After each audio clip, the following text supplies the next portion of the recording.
All right, welcome to another episode of the Attract Within podcast.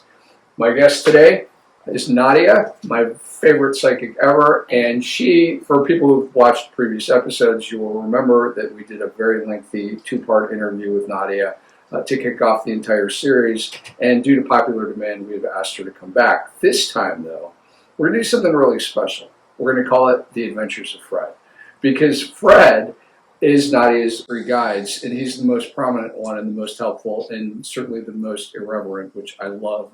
And so we're going to break it into kind of two areas today. We're going to look at first some spiritual type questions that are more Fred focused.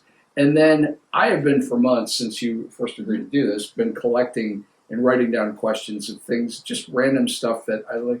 Want to know why it is the way it is, so and see what perspective he has on that. So first, I want to give Fred an opportunity to introduce himself and share anything he's comfortable sharing about who he is, what he's all about, all that kind of thing.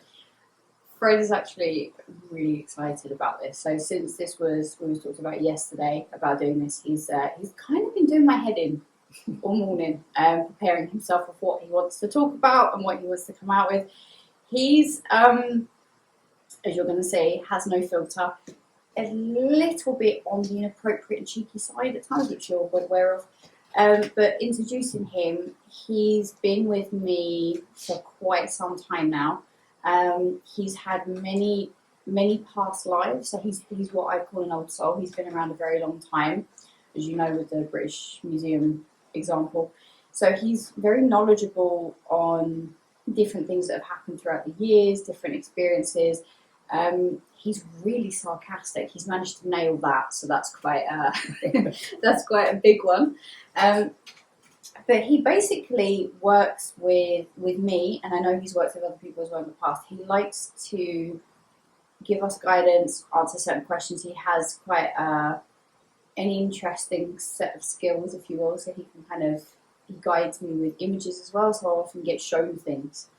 So if I'm asking him a certain question, he'll show me kind of what's going on, or I'll even get flashes of things that have happened, so I can describe it easier. So he's very proactive like that. Oh, that's great.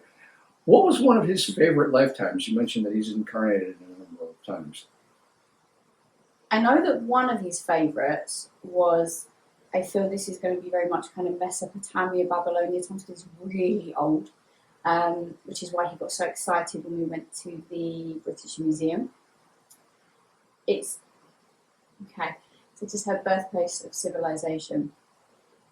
He's really quite fascinated with not only sort of human life, but all aspects of how we are. So how we communicate with one another, the emotional side of things, the architecture. He's got a thing about architecture as well, because I'm being shown like right from the beginning. And then I've got like buildings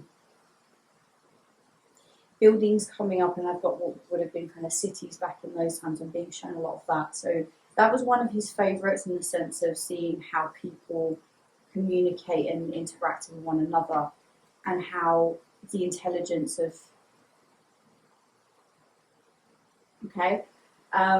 intelligence of what people had then, or the ability they had to say build certain things or create certain things, that we don't have the same technology or the intelligence nowadays. If that makes sense. I'm not saying that we're not as intelligent now, but There's an argument to be made there too. But the that's interesting, because that was actually one of the questions I was going to ask later, but I'll bring that up now. Okay. So one of the things that I read recently was that, and I may butcher the pronunciation, but Teotihuacan, something that in one of the Mexican pyramids, they talked about how there's liquid mercury.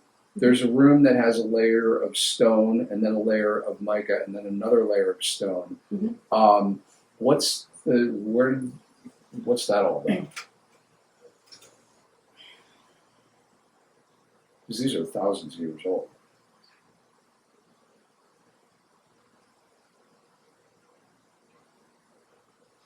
Oh, he's gone off on a bit of a tangent. One sec.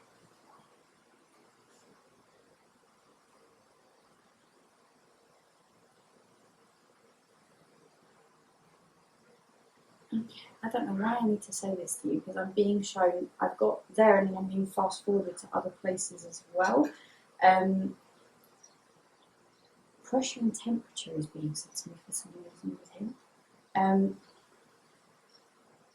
There's also something about the energy.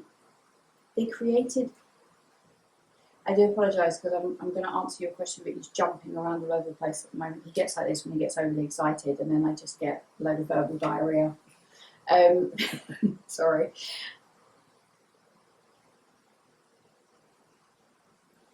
I get a lot of, I'm going to use the pyramids for an example, funnily enough, which again, they are pyramids, but they've been constructed slightly differently. The intelligence that was used and the technology that was used far surpasses what we have now. They had, I'm going to sound completely nuts when I say this, they didn't have the distractions that we have nowadays. It was almost like you could tune in better spiritually or into, I don't want to say alien, but information, intelligence, technology, so to speak, energetically speaking, stuff that we don't have nowadays because we're so distracted. Does that make sense? It's like a whole different civilization that they had that connection with, and they could connect with to, for want of a better word, download the information. The pyramids were constructed and built in such a way that energetically speaking you could connect so much easier. It was almost like having an antenna, so to speak, to receive information. But what you said about the mercury side of it, because I've got temperature on one side, or being able to balance temperature, I'll come back to that in a minute.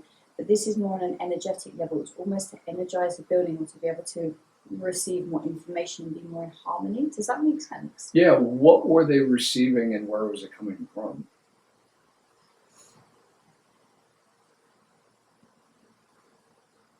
Okay. I'm going to sound really nuts with the stuff I'm coming out with, so I do apologise in advance. This isn't the first civilization. There's a lot older civilizations, and I want to say kind of other parts of the universe. I know I sound nuts when I'm saying this to you. They're channeling information from the ether, from a collective, but there were other civilizations that learnt that first, and it's like it's being passed through. Mm-hmm. I'm gonna say divine source here, just to make it sound a bit more understandable. But they were channeling that information, and they were using that to be able to use technology and build. I don't know why I need to say this to you. I keep being given, it's like the building themselves, pyramids I'm going to use especially, they weren't constructed how we were told. Because I keep being shown really advanced technology, and I've got, it almost looks like a laser they've used to cut through things as well. Because the buildings were exact, they were perfect, but they're mimicking star constellations. They're mimicking star constellations? Mm-hmm. Like the map of the constellations has been mimicked, kind of, or repeated on Earth in order to access different realms. Interesting. That sounds completely nuts, so I do apologise. Yeah. Well, okay, so you brought up building, and a question that was not on my list, but it was something I was thinking about. I read recently that there's some stone that's like literally 1 million tons, but they have no idea how it was created. Any thoughts on that one? Because it was man-made. It was a perfect, like, rectangle.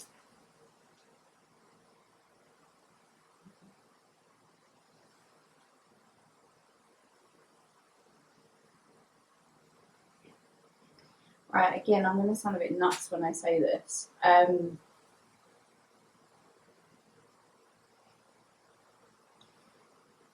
It's almost like I'm being shown a mould. You know when you have some molten lava and it's poured in like, or with glass when you make things, because I'm being shown there was a mould, but it was made, I've got like wood, almost if you will, like a wood kind of paneling, but it was joined together, but I'm just being given extreme heat was used to create that. The weird thing is, from the way you're showing me this, it's almost like it wasn't something difficult for them to achieve. Mm-hmm. It was actually achieved quite easily, whereas nowadays we struggle to do that. A lot of their ability, a lot of their technology, I need to say, is energy connected. I don't see, not like how we can plug something into a socket and we get electric that way. Theirs were fueled by energy. It's like they could laser focus to do things or direct energy in a particular course to create certain things or to create certain technology or usage. But I'm being shown that was something really quite easy to do, but I just keep being shown I've got like what look like wooden panels around to create a form of like a mold, and then I'm being given there's like extreme heat was used to create that. That makes sense. It would be easier than moving it, certainly. Okay, cool. That's really interesting. There's so many different things I wish I could just download. Right. I want to come back to the alien thing in a bit, but I want to go first to ask a bit more about Fred in terms of what was one of his most recent lifetimes. You mean other than now? Yeah. Oh, sorry. Oh Jesus.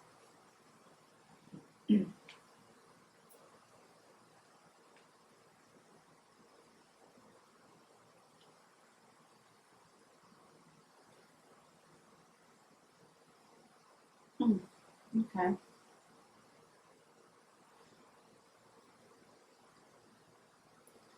I don't know if it's a good idea I answer this question because it may. I don't want to upset anyone with what I'm going to say. okay, if you'd rather not, that's fine. Trust your judgment. I can answer it, but I don't want anyone to. I don't want to trigger anyone or upset anyone who's say watching this. I'm going kind of late 1930s, early 1940s. Okay. Certainly a rough period. Yeah, but I get quite a bit of sadness attached with that for him anyway, because he's got. Right, I'm going to literally give you word for word what he's just said. You know how some people like to have ant colonies and watch what ants do? Yeah. He kind of likes to do that with us.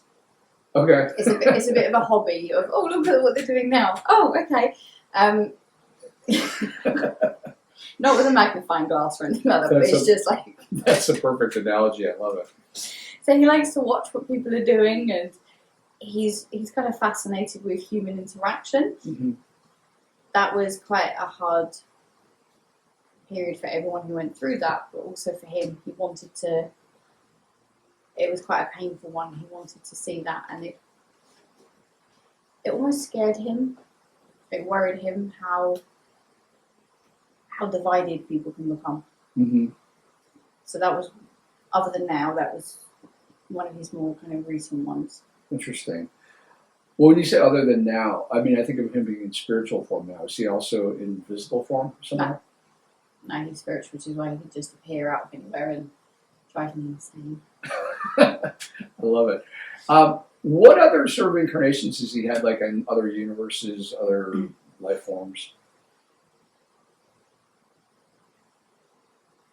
Most of his life forms, if you will, are not being given kind of a physical body with him. He can, if he wishes to appear in a physical form, he can. But he's more energy. He's more kind of spirit, if you will. Yeah. Okay. I'm going to sound absolutely nuts when I say this. I'm aware of, and I've said that a few times now. Where he was talking about before older civilizations, it's as if there's been they've replicated. So they've had, say, an initial civilization that came into being, and then another one was created elsewhere, say in the universe, to see if we developed the same, if we did different things. So what I'm looking at with him, he's had, but they're all very human looking. They're not like the little grey men, for example, little green men, however you know. But I'm being given that because I'm going way back here, and I'm just being shown different civilizations, but some of these look again, they're far more advanced than we are. Mhm. There's one. Do you mind if I swear? No, go for it. All right. There's one he's just shown me that feels, again, it's like a different star constellation, or it's in the universe, but it's not here. But they don't. It's like they don't speak. They don't communicate that way. It's more kind of telepathic. They speak with their minds, and he's just turned around and said, "Well, I'd be fucked then." You or he? Both, Oh. but him also. But the way he shows it to me, it's like he's observed it. He's not been amongst it, but he's observed it, which is quite good because then nobody can really lie. Yeah, sure. It would be very difficult to do that under those circumstances. I'm not going to worry about that. So, another question on the spiritual realm: what can he share about different levels of heaven, etc.? Yeah.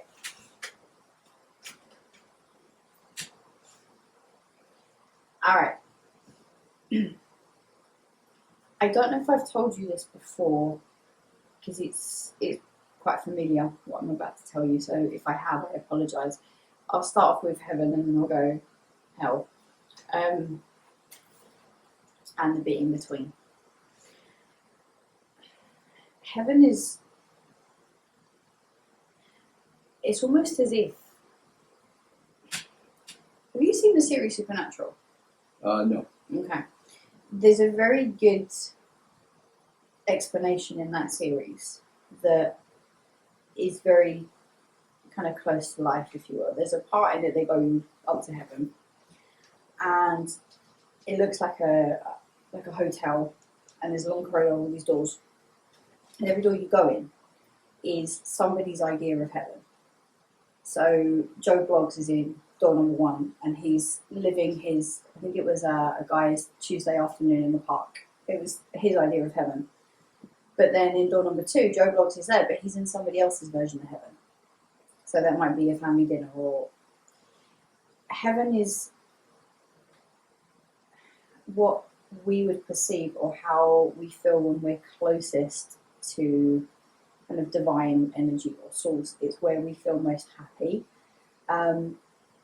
And it's made up of, there's many different souls there, but there's no physical limitations, there's no restrictions. There's a lot of peace, there's a lot of tranquility, I don't mean as in boring, like you can be, oh my god, I'm so bored, I want to go back. No, there isn't any of your suffering, you're kind of free to do what you wish to do. They still learn in heaven, by the way. You can learn new things. So it's just, it's like leaving the physical realm, so to speak, or physical body behind and then going and still being able to evolve. And then you've got ascended masters who are on a slightly different plane. So it's more about being kind of in alignment, if you will, with divine energy or divine source. So those are the ones who go there. They can choose to come back, which is ascended master side of it also. They can choose to come back to fulfill certain things or learn certain lessons here. And it's also to help guide people here. So there's certain things you may want to develop more, or you want to help people here so that they can evolve and then move forwards as they should do, if that makes sense. So the idea is it's very much about balance. It's about things being as they should be, and us kind of as a human race developing, maturing, learning to be more in touch with our spiritual side. So when you reach that and when you go over to that side, it is very peaceful. There's levels there as well. So you've got just like the ascended master side of it. You have your archangels. You'll have kind of the divine right at the top. But it's very peaceful. It's kind of surprising in a way, because when I'm looking at it and what he's showing me, I don't see any of the issues that we say have down here. But you still have the opportunity. You can travel. You can kind of do whatever you want. There's no limitations to that. They can still learn things. It's just energy, and energy never gets destroyed. It just transforms. Mm-hmm. So heaven. Does that make sense? If I answered your question, do you have any questions regarding that? Well, the one that popped into my head as you were talking was there was a book that I read a long time ago called Beyond the Broken Gate, which had some really amazing stories and images in it. And at one point, I remember them describing what was like, I think it was like a river of knowledge, and they were in the way that the vision I had in my mind was that there were these. It was almost like there were these balls of energy or whatever, and you could say, "Oh, geometry, I want to learn more about that," and then you could literally like download whatever you wanted to know. Yep. What, how close is that to what? Yeah, pretty much, because it's like you're plugged into a divine collective, a divine energy source where you can share and download, a bit like having a kind of iCloud, if you will, where you're being able to share knowledge, learn things, develop new things there as well. It might surprise you, well, you probably know this already, but it might surprise you to know that there is no concept of time in heaven. So that's how comes, like in readings, timing is a lesson. That is more of a human construct. So for them, it just is. Yeah. But yeah, it's shared amongst everybody. There's no, which is the nice thing. There's no divide. There's no. It's just very comfortable. It's very, very peaceful. It's very easy. It's not. You're free to do what you want, but I don't see any of the malice. So there's none of that, which is actually really nice to see. So she said to me, Jesus, even some of your family members get on up there. I'm like, thanks.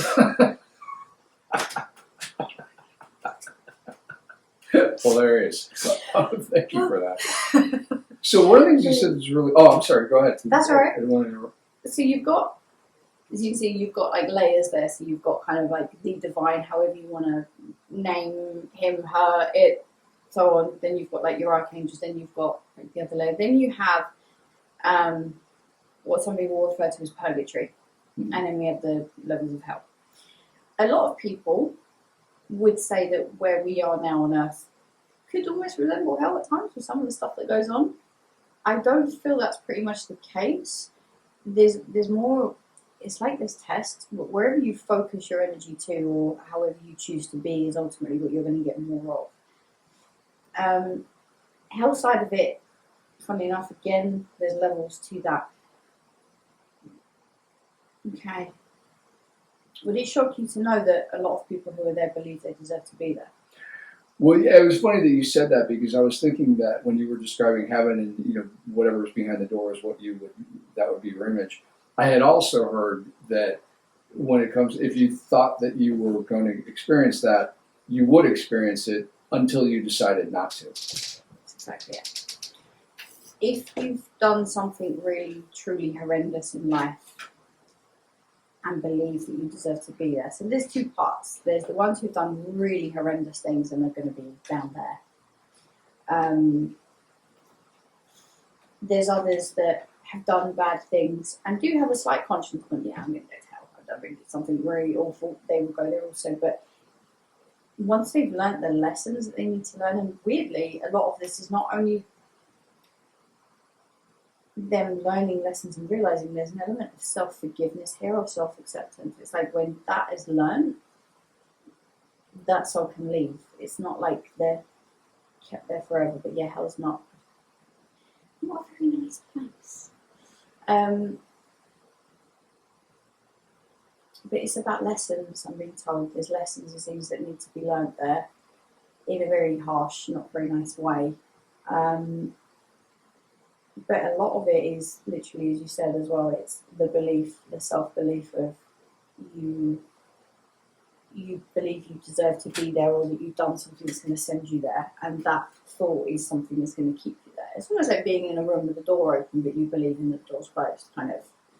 And then, yeah, so you've got the layers to that. I don't think I really want to see the really lower levels of that, because it doesn't look too pleasant, to be honest with you. But the same, it's always a reflection. What you have above, you're going to have below. If you have, say, 7 levels above, you're going to have 7 levels below. Does that make sense? Mm-hmm. And then you've got purgatory, which is where somebody believes they're not quite good enough for heaven, but then they're not awful enough for hell. So they kind of float around in the middle until that can often be linked to, again, certain types of forgiveness, or somebody who's been a bit of a dick in their life but not bad enough to, gone wrong one way or the other. So there's a need again for self-acceptance there, and kind of self-forgiveness, and whoever they've pissed off to forgive them also. Okay. So where would like an earthbound spirit ghost sort of fall in that? Or is that a completely different realm? An earthbound spirit, as in, you mean like say stuck in someone's house? Yeah. Again, depends on the intention, but 9 times out of 10 it's because they don't realise that they've passed over, as mad as that sounds. You know, like when you see haunted houses, and say that house had a staircase on the left-hand side. Yeah. When it was first built, and that was then knocked down, and then it appeared on another side, and you'll see the spirit walking up a set of stairs that wasn't there. It's because in their mind they're still a bit like, you've seen the film The Others? No. I've just ruined that for everybody, so if anyone hasn't seen it, I apologise for a massive spoiler there. It's like that. So they haven't quite accepted that they've passed over. When they do, they will then either go to heaven, or in most cases they will. Poltergeists, I know you haven't asked this, but I'll give you this one as well. They're quite interesting. They can feed off of energy that's in the building. They particularly like teenagers, for example, because there's energetic changes and hormones in teenagers can be quite moody, so they feed off of that energy, which is why you get things thrown around. They're often souls that have met a not very nice ending, so they can get a bit stuck there, which is almost like a form of purgatory as well, until they're released and kind of realise what's going on, and then they can pass over. Yeah. Because I know sometimes, like, for, what was it, 3 years ago? Yeah, Nadia was a roommate of mine in North London. Yep. And we had a ghost that came, kid you not, I would be home alone at 9:15 because you were working, and we had 2 other flatmates who were working. And, like, if I'd be sitting there in the living room and I would hear the front door open, and the front door, there was the front door, and then there was this little area where people would take their shoes off, and then there's another door that led into the house. And it's, the front door opening was loud and unmistakable, and I would sit there and I'd be like, I'd look at my watch, and at 9:15, and I'm like, oh, somebody's going to come in. And nobody came in. And that happened a number of evenings. And then I remember one day where I think you and I were in the kitchen, and there was a garbage can that was one of those triangle tops with the flipping thing. And it's one of those ones that you have to literally physically put on, and it's got the lip and it stays on. I had put it on, and the next thing I knew, I turned around and it was on the floor next to it. And I don't even remember it falling. My memory of that was a little weird. But then you would share with me, or share with the audience, what happened, what you found out about that. Because it was not scary, by the way. It was just interesting. As in how that spirit came to be there? Yeah. Without getting into it, I'm curious. I guess my big question is, did he ever find his way? Yes. Yes, I do believe that he did. He had actually passed away in the property, and the time that you would hear was often the time he would come home at the night. So that's why you would hear that with the doors. But he would often do that to let us know that he was there. He never caused, as you know, he never caused any harm. He was never scary. Yeah. But funnily enough, I had a dream within the first week that I moved into the property. So I knew the backstory that he passed away because I knew the person he was married to. But I didn't know that he passed away in the house at that point, so I hadn't been told that part. And within the first, I think it was a week and a half that I'd moved in, I started having dreams, and I had a dream with him, and he came, and I'd never seen him before, but I knew who he was, if that makes sense. And we sat down, and he told me that he wanted his wife and his daughter to know that he loves them very much, that he's still there around them, that he's sorry that he left when he did. It wasn't his fault. And interestingly, I then found out a while later that he passed in the house. So it was kind of his way just to come back and say he was still around. And when I spoke to certain people that knew him, including his wife, she had said to me as well that he'd often come to her mind, and that she missed him obviously, and that she was sad that he left without saying goodbye. And I told her the dream, and she got quite upset. And it was his way of just letting her know that he was still there. Because funny enough, he used to do that in her house as well. So she would With the doors? Mm-hmm, Interesting. doors, or things would move, and she's now had a few dreams with him as well. So. Yeah, because that was pretty wild, because it was unmistakable. It's not like I dreamt it, and it's not like there were any attached units. There was nothing else that could have been. So let's go back. Thank you for that. That's great. What are some of the biggest misconceptions that we have about things that we look at historically and say, "Oh, this is what happened," and then Fred can say, "No, that's really not." Birthplace of civilization is one. That was Chicago, wasn't it? Really? I thought it was New York.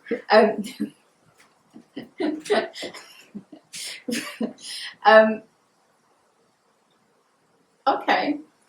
A lot of this he's showing me is more kind of how things were built, how things were constructed. I'm going to use Egypt as an example here as well. We discussed a lot of this with the technology side of it previously, so there's a lot of that there. Did you know that the ancient Egyptians actually had air conditioning? No, that's wild. Mm-hmm. In the Spanish, you don't. That's amazing. No, okay. We're a little bit behind. Yeah. Oh God, I won't get started on that. But they had something with because I'm being shown like they created a way of like creating ice, and the evaporation or the kind of the melting of the ice created. It's all very, thank you. He said, I'm not going to explain it to you, you won't understand it. He said to me, I'm like, thanks for that. I'm not very technically minded. But there's something here about the ice melting and creating some kind of like vapor, and that would cool places down. So it's like a form of aircon. So a lot of the misconceptions are how things came into being, where we originally came from.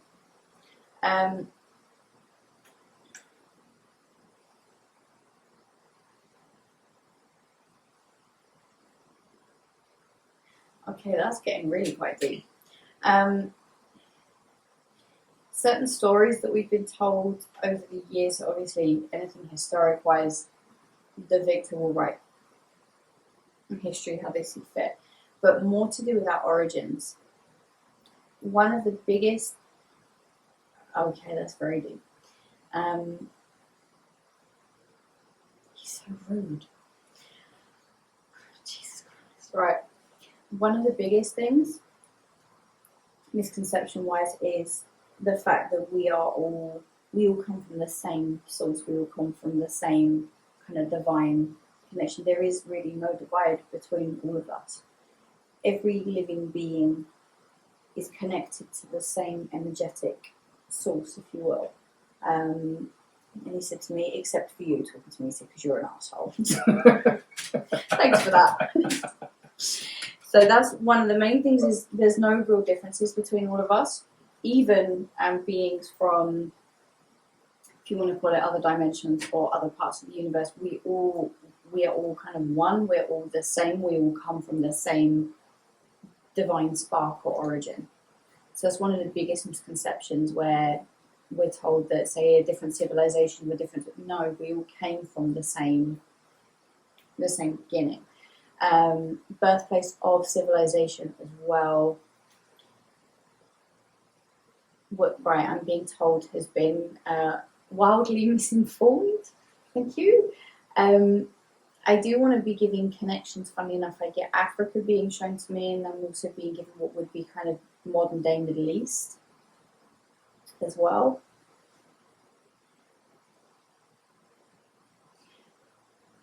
But I'm being told that certain books, certain documents, etc., have been slightly redacted.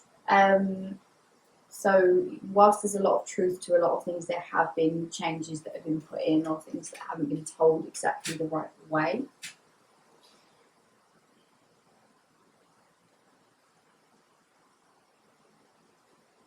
There's a lot of different.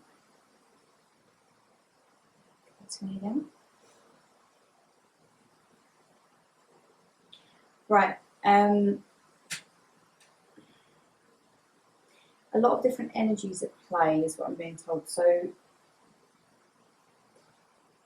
misconceptions wise, if, for example, history would tell us it was, say, one individual, there was actually more involved in that, or more individuals involved. And again, he's referring back to, this is getting a bit deep, this is referring back to certain documents or documentation that we have. If, say, we were told it was one particular individual who made certain decisions, in fact there was three. It's like that kind of, but things have been changed. Names have been adapted and lost. And one other thing as well, misconception-wise, if you go back in history, especially ancient history, you know, like, for example, the Greeks or the Romans or the Egyptians worshipped certain deities or certain gods and goddesses. Most of them are the same being, but with different names in different civilizations and cultures. So they're all actually kind of one and the same. It's just different names that have been given depending on the part of the world they're in and obviously linguistic side of things. Interesting. Answers the question. Okay. Yeah. So many random questions. We're gonna get into the random ones. Yep, go for it. Okay. There was a story out that there was a Chinese tomb that was uncovered, 400 years old or something like that. Is this the one with the... Yeah, and there's a 1940s Swiss watch that was found in this supposedly undisturbed tomb. Mm-hmm. Hoax? Yep. Real? What happened?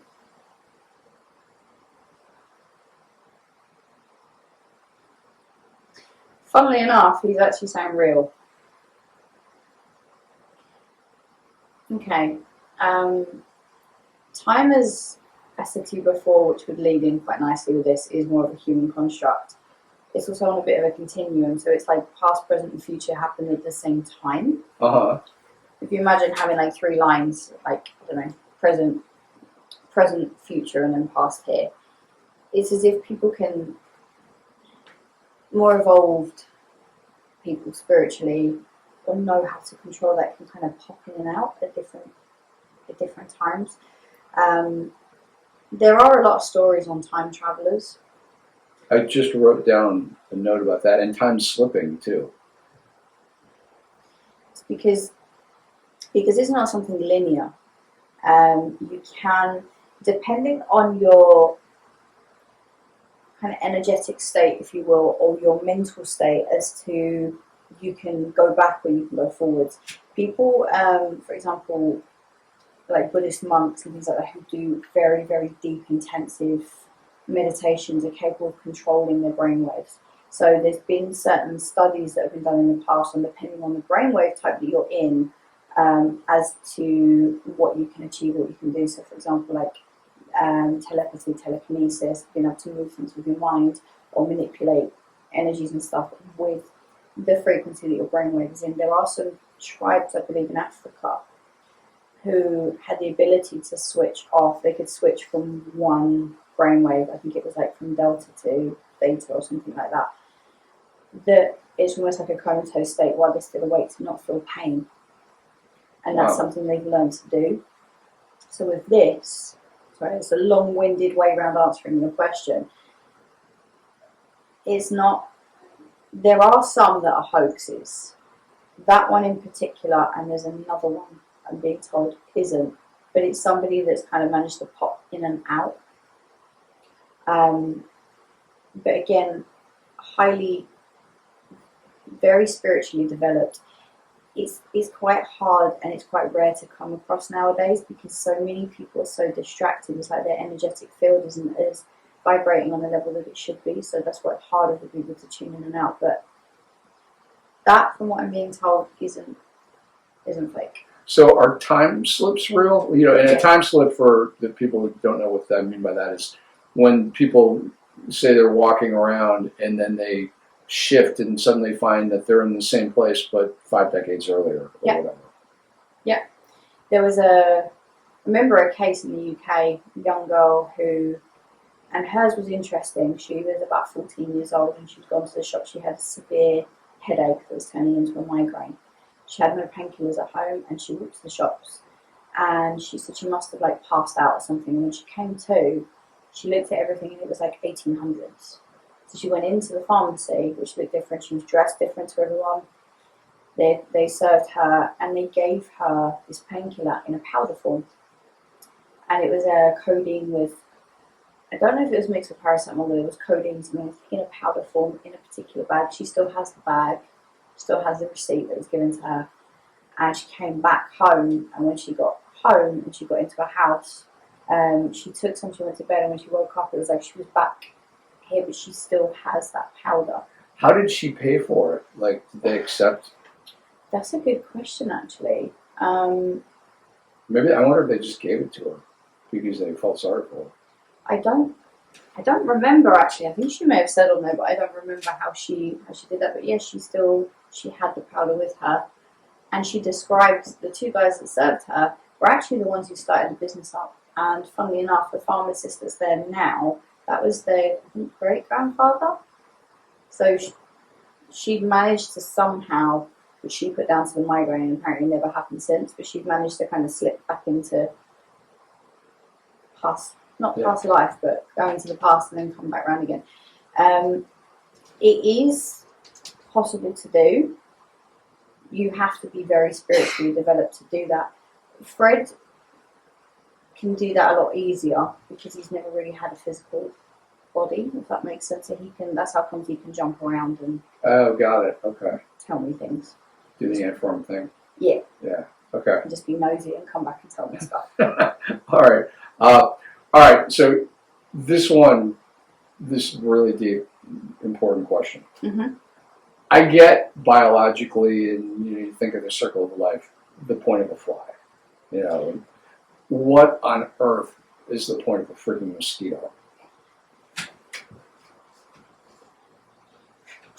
God had a twisted sense of humour.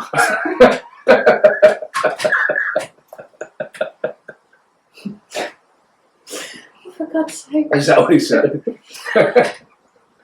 He's laughing. Hang on. That's hilarious.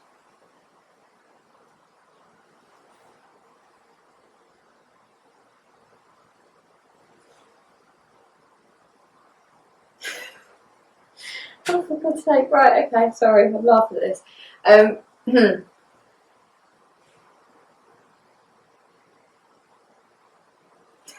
Right, now I'm just being told absolutely inappropriate jokes. Obviously, as you said, the whole circle of life, 100%, that's there to feed other beings. I can't tell that joke because that's severely inappropriate. I can give a slightly more PG version if that helps. Sure. Mosquitoes are also there to teach us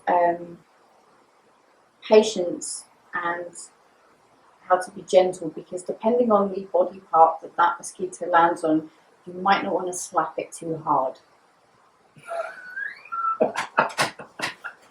Wow. Yeah, this question came to me, by the way. I was in Buenos Aires, and they were horrible this year. And in fact, I heard that they stayed until like well into the beginning of the winter, which is so bizarre. I was literally attacked in this park. Anyway, all right. Animals, young children have a very good sense of what they can eat and should eat and all those kinds of things. Mm-hmm. Given that, why on earth would a dog eat chocolate, given that it can kill it?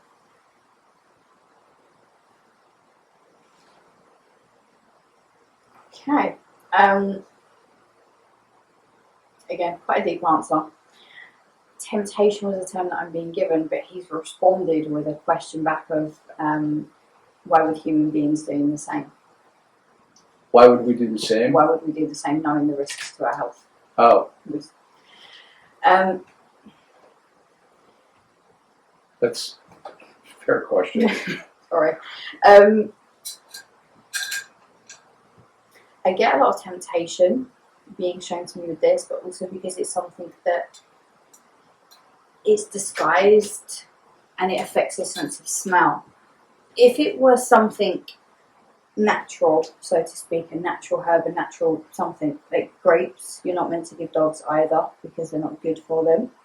But there's something in it that tricks their sense of smell. Mm-hmm. Stupid example, like chocolate is processed, but it's got a lot of milk in it. They can smell that. That kind of covers the other side that's not good for them. But I keep being given, I've got temptation was the first word that's being shown to me, and their sense of smell being tricked. Interesting. Okay. Well, and on a positive side note from that, I heard a really cool story about a vet clinic that has Hershey's Kisses for dogs who are about to get euthanized, because they said there's no point, you may as well give them their treat, which I thought was really sweet that they, under difficult circumstances at least, let the dogs have chocolate. 'Cause what harm is it going to do at that point? So one of the things when people, I want to go back to UFOs for a second with animals and make the connection there, because one of the things that I've always been intrigued by is not just UFOs, but just otherworldly paranormal things. I've been watching the Mr. Ballen podcasts on YouTube a lot, and he's, if you're a fan, as he puts it, of the strange, dark, and mysterious, that's a cool thing to listen to in story form. But what's interesting is how often the stories talk about how everything goes quiet when there's something like a UFO being seen. All the insects, all the birds, all the animals. It's complete silence. How do they know? It's more of a sixth sense. It interrupts an energetic frequency. UFOs, aliens, how you want to call them, different civilizations from, or other, they're still kind of humanoid form, but from different parts of the universe, use energy. Like what we were saying before with technology, they use energy to travel, they use energy to move. Animals and children to a degree, I will come out with something in a minute that's probably going to sound a bit odd, but they're very in tune to any changes energetically. If you look at Native Americans, they could tell with a change in the energy if it was going to rain, if there was a thunderstorm coming, even though the sky was completely clear, because they're in tune energetically and spiritually. So any type of animal or insect can sense that movement. It's like using energy. There will be some kind of distortion or static that they can feel, and they'll notice something shifted, and it's almost like, oh. Okay, interesting. Now this may be along the same lines, but Mr. Ballen did this whole thing on a series of books called Missing 411. And one of them, episode 12 to be exact, he talked about these campers who had gone missing, and when they finally found the campsite was basically undisturbed. The people, I don't remember what happened to them, but the thing that struck me about the scene was there was food all over. There was food in the tents, there was food apparently in other places around the campsite. It was all completely undisturbed. There were no slash marks on the tent, there was nothing. Animals wouldn't go anywhere near it. What happened?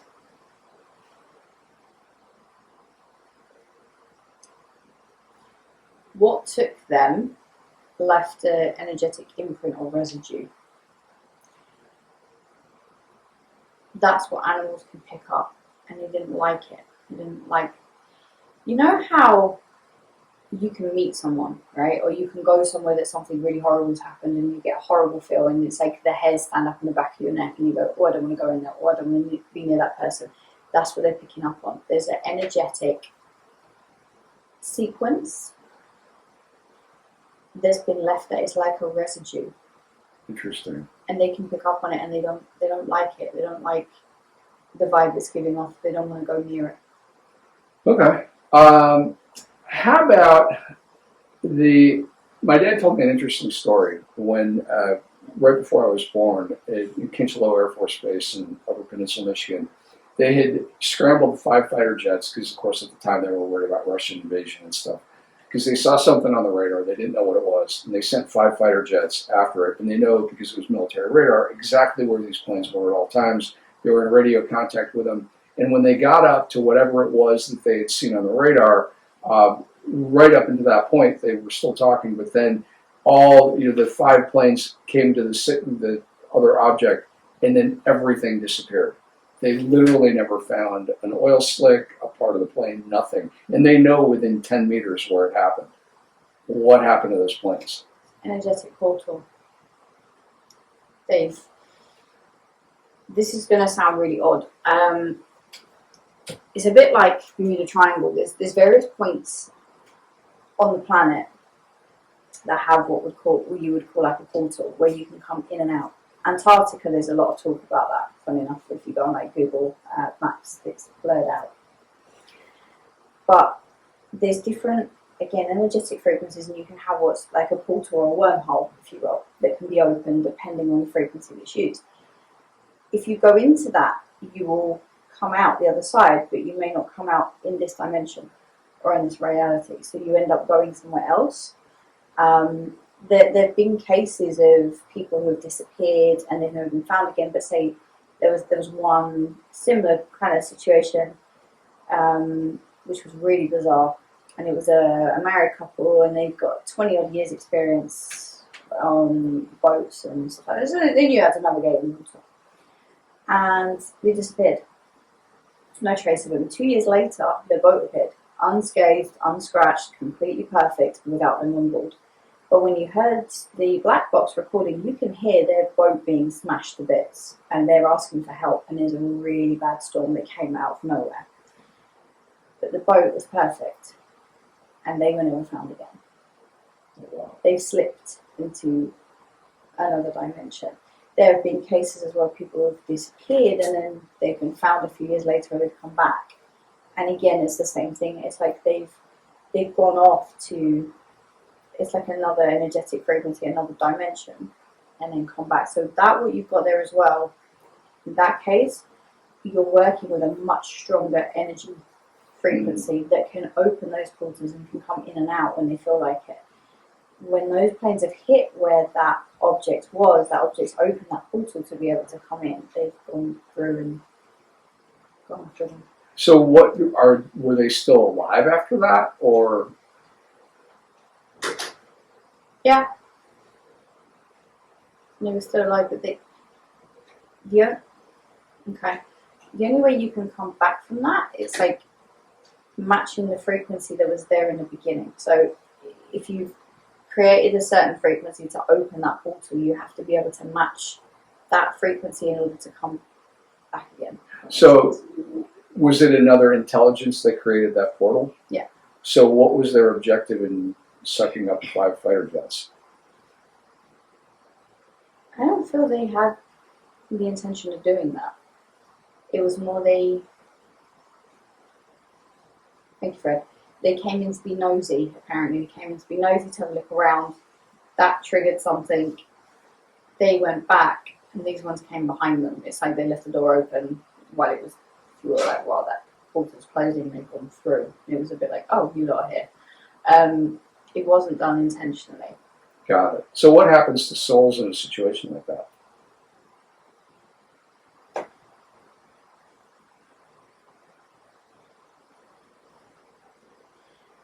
Weirdly,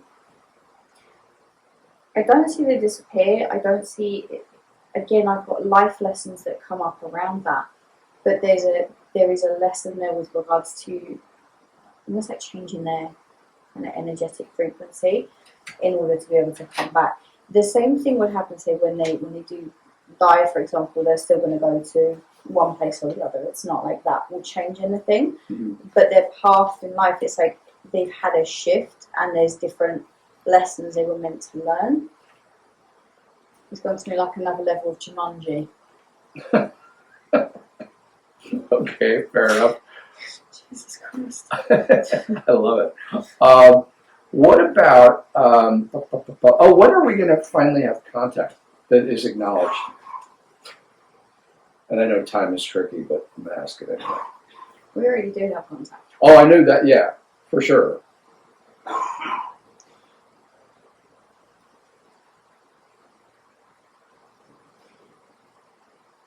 I'm going to word that slightly differently.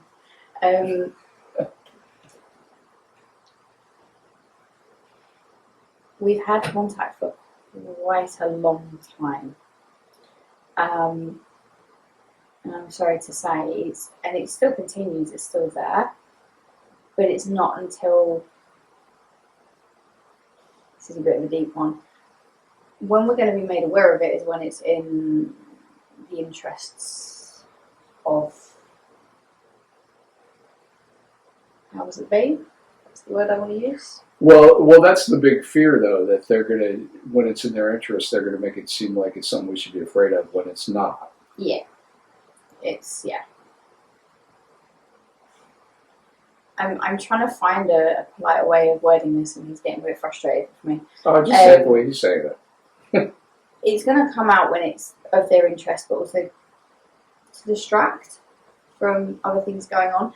Funnily enough, though, I don't feel, as you said, they're going to put it across as if it's something negative. I don't feel they're going to be able to achieve that, because there's an element here of people being very much in their ego and sort of overestimating their ability of controlling certain things. He's finding that really funny, by the way. Oh look, did your ego get the better of you? I'm like, great. I feel that's something that's going to be coming up from what I'm being given. I want to go to next year. Really? Interesting. Something that's going to come out. Okay. How about, I know at different points on the planet they've found these like perfect circles, these like balls in various places. What are the functions of those? You mean as in like crop circles? Well, the crop circles is another question I had too, but also the these are like stone like balls that in like egg shaped or round, completely round, perfectly round. I think I remember hearing about them on a number of different occasions. Some of those, from what I'm being given, are more, again, it's relating back to technology they had in those times, and it almost feels like architecture-wise, where they built certain things, or they had those are things that were left over from when they were created. There's also an element here of kind of wanting to take the piss a little bit, to go, look what we could create and you guys can't. Being given a bit of that.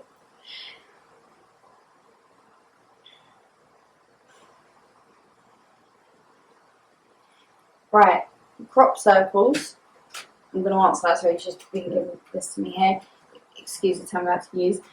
Very few of them are authentic. Very few. This is almost like some kind of experiment with technology. Mm-hmm.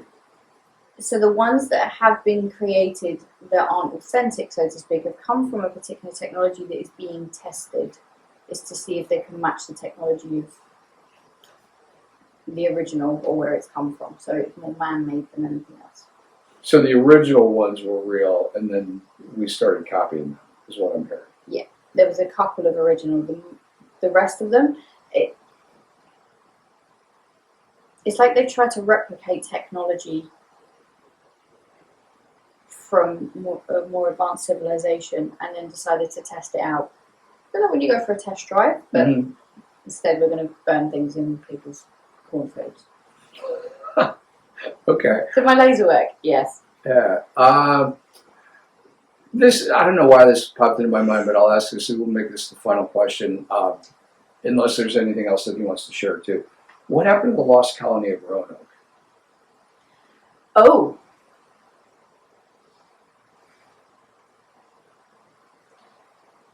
Okay.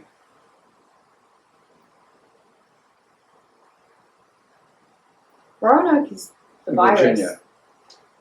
Roanoke, Virginia. It was a early colony. With the virus. Oh, was there? I don't know about a virus. You're saying, oh.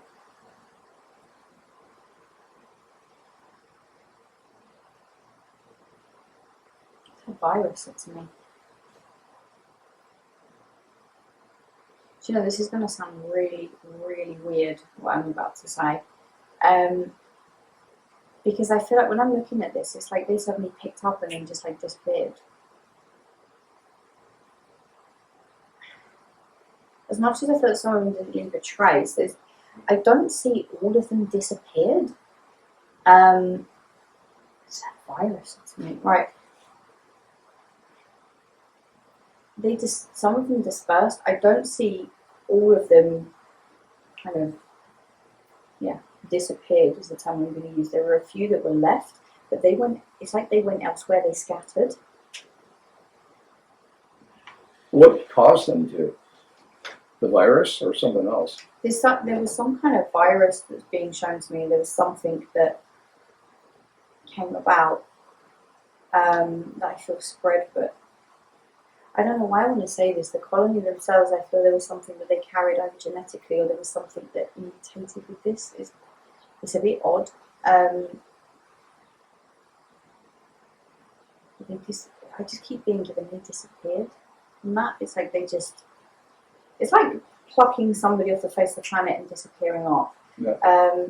I'm sorry to say, I do feel some of them died from what I'm being given, and I keep being taken back to a virus. The others, I feel it's like the way I'm being shown this is like people running away and wanting to leave and setting up elsewhere, which is where I've got the dispersing coming in. But it's really odd. The way he's shown me this, I do need to say there was some kind of virus because I've got deaths there. Sorry for being a bit dark with this. And the others, it's like they've just kind of picked up, and I'm going to put that politely because the word you just used is not very polite. They just kind of picked off and disappeared off. Okay. So yeah, that's what he's giving me there. All right. What didn't I ask that I should have asked?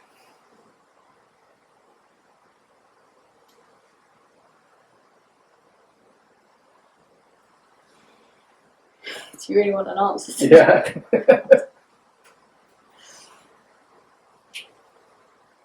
I knew it would be entertaining. I mean, there's some of his most comical events. If you want something really deep, maybe what he's learned from us, essentially. Do you want me to? Yeah. I wouldn't. How about one of those in a comical event? All right.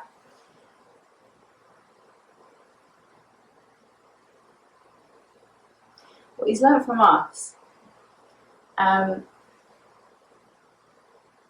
than the fact, as I said before, we're all kind of connected, is the inner workings of things that underneath it all,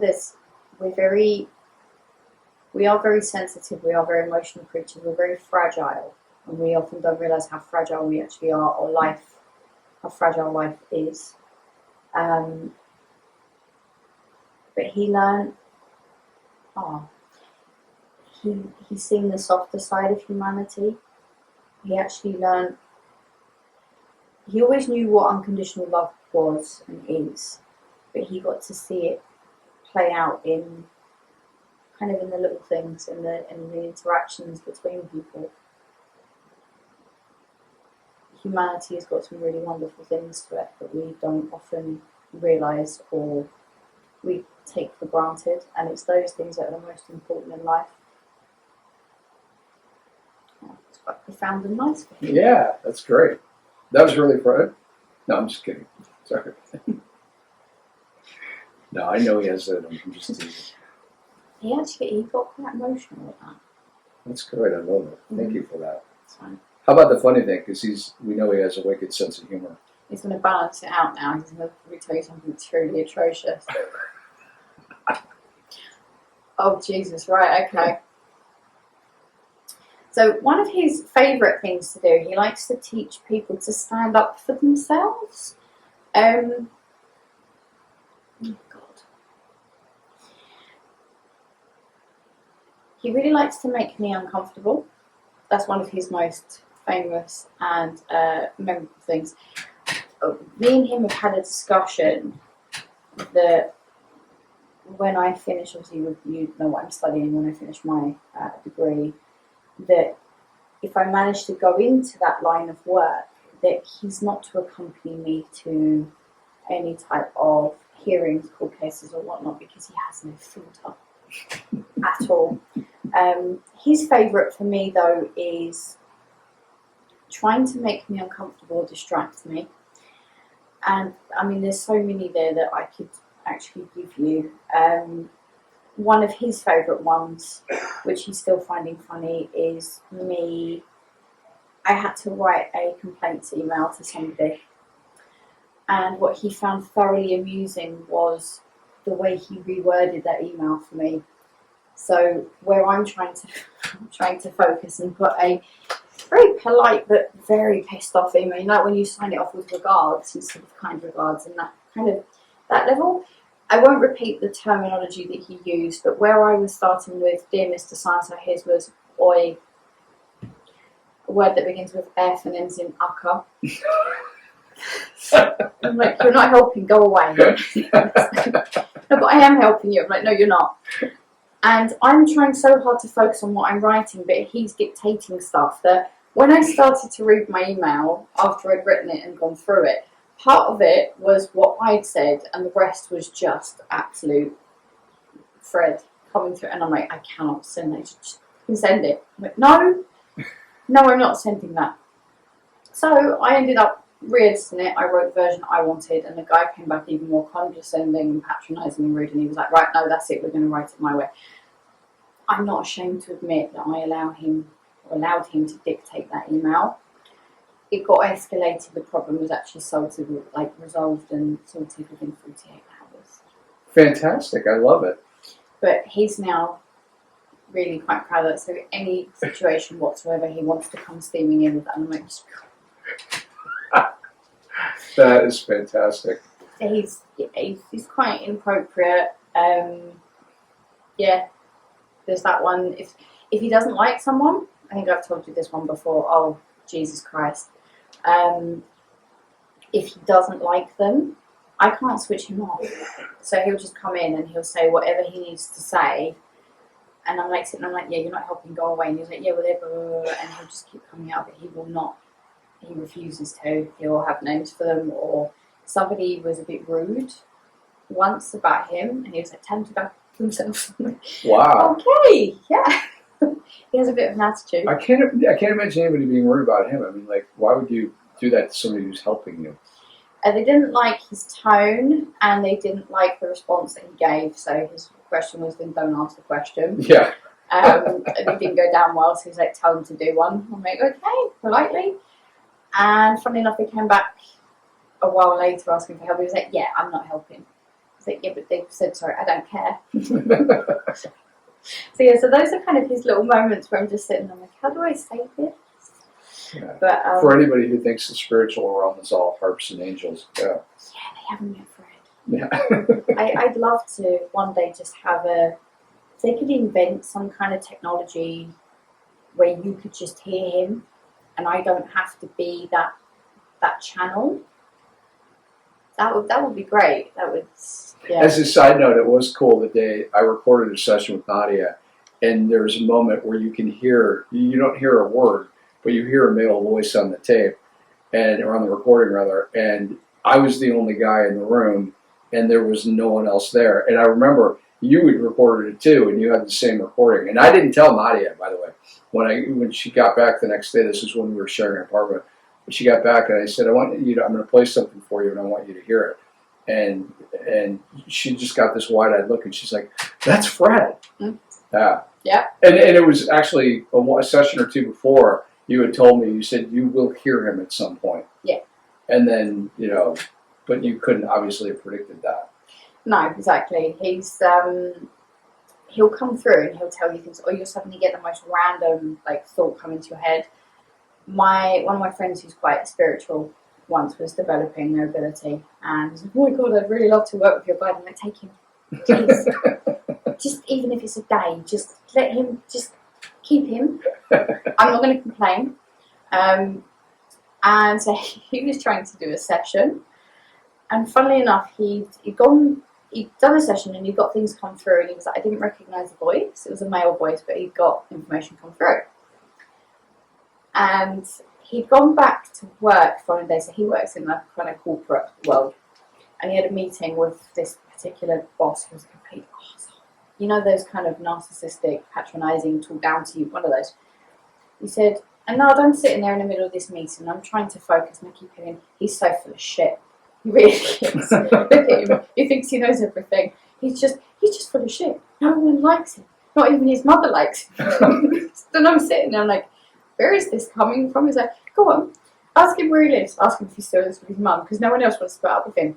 He doesn't even have a girlfriend. I don't think he's ever had sex. I'm just hearing this come through, and I'm like, oh no. And he phoned me later, and I'm like, yeah. He's like, is that what you get every day? I'm like, yeah. That's it. It's like, oh, it was horrendous. He said, and I didn't stop. But it was like, oh, he's been naughty. He won't get pick of the toy box later on. So yeah, it's just sort of like careful what you wish for, because like take him, keep him. I love it. This is such a treat. Fred, thank you so much. Nadia, thank you. This has Thank been you for inviting amazing. us. And for those of you who made it through the whole thing, thank you very much. This has been the A Trek Within podcast. Stay tuned for future episodes. And by the way, if you liked it, definitely click the like button and subscribe. It's free to do so, but it also helps the algorithm so that more people can see the podcast. So your support is most appreciated. If you have questions for Nadia and Fred, feel free to send them along. I'm quite sure we'll be doing other sessions. So Thank you so much. It's been a pleasure as always. It's all about trying to make ends meet.